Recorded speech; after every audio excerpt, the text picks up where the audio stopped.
Olá para todos.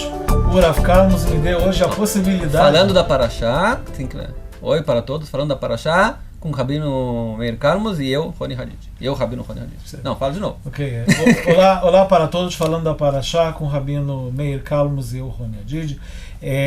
Foi concedido a mim pelo Rav Carlos hoje abrir as coisas. Eu vou fazer uma pergunta que ele não está preparado para ela. Claro que ele está preparado, mas... Se eu não souber responder, eu corto. Ele Vocês estão vendo isso editar agora, senão que eu não cortei. Vocês estão vendo o vídeo pós-edição. De qualquer maneira, na Parashatec, Rav Carlos, existe, como em alguns lugares da Torá, a grande advertência contra a idolatria.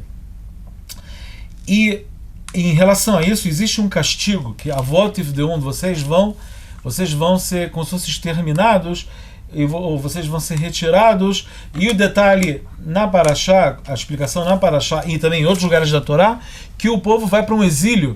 Vocês vão acabar sendo exilados para lugares terras que fazem idolatria. Vocês vão fazer idolatria em Israel e como consequência disso, vocês vão acabar sendo retirados da terra de Israel e vão viver em terras idólatras, onde se faz idolatria para pedra, para madeira, para estátuas, para essas coisas. A minha pergunta é a seguinte a você: se levando em consideração que sempre um ato divino como se fosse castigo, ele tem um lado de consertar, a pergunta é difícil essa, qual é o conserto que tem de fazer com que o povo que estava fazendo idolatria na terra de Israel sair para fora de Israel e fazer eles conviverem com um povo? Imagina que alguém estava fazendo atos de vandalismo e você fala para ele, você está fazendo coisa de vandalismo, eu vou fazer você viver entre os vândalos. Alguém está fazendo atos criminosos, você fala, você está fazendo atos criminosos, eu vou fazer você viver numa sociedade de marginais, de criminosos. Está piorando a situação do povo. Em vez de consertar, o que Deus está fazendo, a princípio, é tirar, piorar a situação mais ainda. Daí eles só podem piorar. O que tem de conserto nesse ato divino de exilar? Que nem um ladrão que você coloca na prisão e vai piorar a situação dele. É um colégio de crime. É um colégio de crime. Era um marginal pequeno, vira um marginal grande agora na prisão. Como você entende isso? Muito boa pergunta. Vamos cortar? Pensa um pouco. Eu pensei em duas respostas possíveis, talvez. Vamos ver, mas não sei qual é a tua, mas tem algumas respostas. Talvez tenha a resposta, vamos dizer assim, tem a resposta lituânica e a racídica, talvez. Ok. A racídica que era mais espiritual, assim, a litônica que era mais lógica, né? Que está mais presa à lógica normal, né? A lógica, ela funciona assim, né? Tem a famosa pergunta que se pergunta sobre Noah, né? Está escrito que Noah ish tzadik, tamim ma'am bedorotav. Noah era um homem tzadik na sua geração. Assim diz o versículo. E o Rashi, que é o intérprete da Torá, já traz duas ideias da Gemara, que está escrito bedorotav. Por que está escrito que ele era tzadik, justo na sua geração? Porque na sua geração ele era tzadik, mas se estivesse na geração de Avraham, não seria tzadik. E outra ideia diz, não, na sua geração ele era tzadik, se estivesse na geração de Avraham, ele seria muito mais tzadik, porque ele poderia aprender as boas ações de Avraham, e ele cresceu numa geração de pessoas muito más. Então, a pergunta é agora, se você pode julgar o Noah, né, de maneira positiva, por que julgar de maneira negativa? Quer dizer, por que dizer então que ele seria menor na época do Avraham? Conhece a pergunta, não? Conheço, claro. É a resposta que se dá... Não, claro. Mas porque a pergunta é conhecida. A resposta, na verdade, é que tem duas coisas que podem acontecer com uma pessoa quando você joga ela num ambiente negativo. Ou, que nem você disse, ela vai se estragar mais ainda. Ou que você está colocando a pessoa, você está mostrando para a pessoa de maneira tão extrema, né, o que é que ela está fazendo, que a pessoa entende que, uau, é isso que eu sou, né? Você dá como se fosse um espelho para ela, né? É assim que eu tô, é assim que eu existo, é assim. Como pode ser que eu baixei tão baixo? Como é que eu tô fazendo uma coisa tão terrível, né? É como dar um choque na pessoa, né? Como quem dizendo, entenda, olha, você quer ser idólatra? Vou te mostrar o que é idólatra. Você vai, te coloca no mundo, mostra o que é idolatria, e você recebe um choque. Pode ser, e acontece, que tem muita gente que acaba se assimilando e dizendo, bom, você é idólatra também não sei o quê. Não precisa ser só idolatria, né? Em tudo, né? Em toda a cultura também, né? Isso, a gente é influenciado pela cultura. Estou falando para mim mesmo também. Assim também se responde a Noah, né? Que dizem que Noah, o fato dele ter se elevado tão alto é porque ele vivia na sua geração. Como ele viu tanta gente mal, ele falou, eu não posso me aproximar de uma coisa tão mal assim. Eu tenho que ser, pelo menos, eu tenho que ser uma pessoa normal no mundo. Eu sou representante de Deus no mundo. Eu sou o único normal desse como se fala, essa casa de loucos, né? Desse hospício. Se ele estivesse na geração de Abraão, a reação dele poderia ser, então, tem Abraão Tzadik aqui, ele já está fazendo o trabalho, então tranquilo, eu posso fazer minhas coisas então, né? Essa é a primeira talvez resposta. você Tem mais seja... uma, depois eu falo. Não, fala. Não, mas talvez você seja telepata, porque é exatamente o que eu tinha pensado. E não foi preparado. Você, sim, eu queria só complementar que essa questão da escala, que Deus usa aqui um artifício da escala. Vocês estão fazendo uma coisa ruim, eu vou mostrar para vocês, numa sociedade, esse ato que estão fazendo em escala maior, quais são todas as consequências disso. E esse tipo de exercício a gente pode fazer diariamente também com a gente. Às vezes está uma dúvida se uma coisa é bom fazer ou não tem tanto problema, não tem tanto dano fazer. Fala, imagina se todo mundo agisse como eu. Imagina se o dia inteiro eu começasse a fazer essas coisas. Numa escala menor, numa escala menor para uma maior, na minha vida, ou todo mundo agisse dessa maneira. Isso mostra quanto uma coisa pode ser negativa. Além disso, também a gente tem que aprender a não subestimar.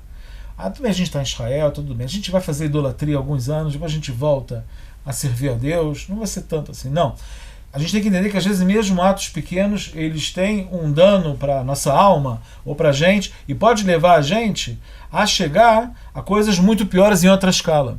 É o que Deus está falando. Vocês estão fazendo idolatria, vocês acham que é só uma coisa ritual e não sei o quê, mas sabem que isso é idolatria, pode mudar toda a sociedade de vocês. Vocês podem se corromper eticamente em muitos outros termos que vocês não estão imaginando. E eu vou mostrar para vocês, através do exílio, que vocês vão sofrer, para vocês verem a que ponto as coisas podem decair. Assim que o Passuco diz também, né? Ele acrescenta, o Passuco não fala, né? De lá você vai começar a rezar para Deus. Você vai descer até lá embaixo. E aí você vai conseguir subir de volta. Sim, exatamente. De lá começa a saudade, né? Se levanta aquela saudade para Deus, a pessoa entende que no final das contas era melhor, né? Muito melhor nessa casa do que em outro lugar. E qual era a segunda resposta que você queria? A racídica, né? Mais espiritual. A espiritual diz o seguinte. Acho que no Zohar está escrito, né? Na Kabbalah está escrito que a função do povo judeu no exílio é ser luz para os povos no exílio, ou seja, elevar os outros povos numa posição muito mais alta. Como quem dizendo o seguinte: isso que o povo de Israel se comporta mal na terra de Israel, talvez seja um reflexo também da situação mundial, do ar impuro mundial que está sendo feito. Que precisa também de conserto. Precisa também ser purificado. Sim. Então vem Deus e diz, olha, se o mundo está tão mal, isso chega a influenciar na terra de Israel também, tem que consertar o mundo. Quando a gente conseguir consertar o mundo, elevar o mundo a níveis mais altos de ética, de moral, de espiritualidade, a gente vai poder depois voltar para a terra de Israel e aí influenciar o mundo de maneira muito mais compilada assim também. Enquanto você está falando essas palavras, eu aprendi uma coisa dentre as tuas palavras, que existe esse mecanismo que mesmo quando você está num processo de conserto ou de reeducação tua, você ainda está num processo de educar os outros. A pessoa não pode dizer, não, eu não estou no nível de poder ser exemplo, de servir para ajudar as outras pessoas. Não. Mesmo no grau evolutivo que você esteja, que talvez você esteja, que ainda que melhorar muita coisa, isso não tira de você a responsabilidade de talvez ser exemplo para outra pessoa que está em outro nível, que está numa coisa, isso aumenta muito a responsabilidade pessoal da gente. A gente pode às vezes falar, estou de férias, eu preciso agora me organizar. Eu estou em reconstrução, eu não sei o quê. Eu não posso dar o luxo agora de poder também ajudar os outros. Eu tenho que conseguir salvar a mim. Não. As coisas estão intrinsecamente ligadas. O que você fizer para você tem repercussão sempre em relação às outras pessoas em volta. E também para você vai te ajudar também a se elevar de volta, né? Às vezes isso acontece com a gente também. A gente está às vezes com depressão, né? Quem não teve uma depressãozinha na sua vida? Ou maior. E aí você está andando na rua, de repente você vê uma velhinha com... Aconteceu comigo, na semana passada eu estava aqui do lado do Chuco. Aí eu vi uma velhinha, né? Uma velhinha com um saco enorme, assim, casa de compras aqui. No Brasil não se vê isso, aqui não sei. Aqui uma velhinha com um saco enorme. Aqui não é anedota, aqui é uma verdade. Cheio de saco amarrado por todos os lados, né? Aquele carrinho. No Brasil também, no Brasil. E ela andando assim numa velocidade que eu não dava mais que 10 metros pra ela. Tá? Você vê que ela vai desmontar. Ela tá pra desmontar. Ela tem se ela mora aqui do lado, tudo bem, mas se ela mora um pouco. Eu não sei como ela vai chegar lá. Sim. Então, às vezes, né, quando você tá numa situação assim mal, você não tá vindo de começar agora a perder teu tempo, então você vai, deixa pra lá, alguém já vai ajudar, deixa pra lá, ela deve saber onde ela vai, não é a primeira vez que ela faz esse caminho e vai embora, né? Mas, que nem você falou, você tem que estar sempre atento, não interessa a tua situação espiritual, racional, sentimental agora, né? Aí eu cheguei pra ela e falei, a senhora precisa de ajuda? Você tem tempo pra me ajudar? Eu falei, tenho, todo tempo que precisa. Ah, obrigado, né? Ela me deu assim, o carrinho assim na minha mão e segurou na minha mão assim forte, né? pra não cair, porque realmente acho que ela tinha 10 metros só pra andar, né? Eu falei, eu vou te mostrar onde é a minha casa. Aí a gente foi andando, mas a velocidade que a gente foi, né? Até a minha vez, eu espero que a gente reza que Deus nos largue na velhice, né? Porque realmente a gente foi andando assim numa velocidade assim, sei lá, aquele passinho. Eu falei, pô, nesse ritmo, onde a gente pode chegar já, né? Fui andando, acho que a gente andou meia hora, assim. Uau. Nessa meia hora a gente foi pra frente, vamos dizer, uns, sei lá, 150 metros talvez. 150 metros. Foi a distância que a gente fez nessa meia hora. Chegou numa casinha assim, uma casinha pra cá, não sei o que. Aqui é do lado, aqui é esquerda, aqui é direita. Entrou dentro de um quintal. É aqui não, é depois do quintal. No final, depois do quintal, na virada, assim, casê, tinha umas escadas que subiam assim, dessa maneira pra cima, 2 andares. E não tem onde parar no meio também. Eu falei, como a senhora pretendia pegar esse carrinho e subir pra cima? A senhora pode me explicar? É que Deus te abençoe, meu filho. Obrigado por tudo, obrigado por tudo. E acabou. Boa. E muitas vezes assim, a gente tem que ficar atento na vida em volta. A gente nunca sabe quem Deus está enviando pra gente poder ajudar. E que nem você disse. Só para terminar também, sabe de onde a gente aprende isso no Tanakh também? Que você falou agora? Vamos também? escutar. O próprio David Amelech. Está escrito quando ele estava fugindo de Shaul. Está escrito que os amalequitas atacaram a cidade de Tziklag. E aí David Amelech falou, vamos ajudar, vamos. Aí os ajudantes de David Amelech falaram, você está louco? Você está fugindo do Shaul.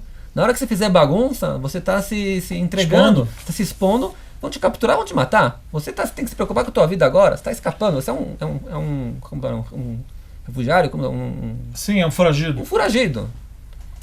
Aí ele falou, eu vou perguntar para Deus. Pergunta para os Urim e Tumim, né? Eles tinham um peitoral do Kohen Gadol. Salva ou não salva a cidade de Tziklag? Salva. Não, ele salvou. Aí depois ele pergunta, eles vão me dedar para Shaul ou não vão me dedar? Vão te dedar.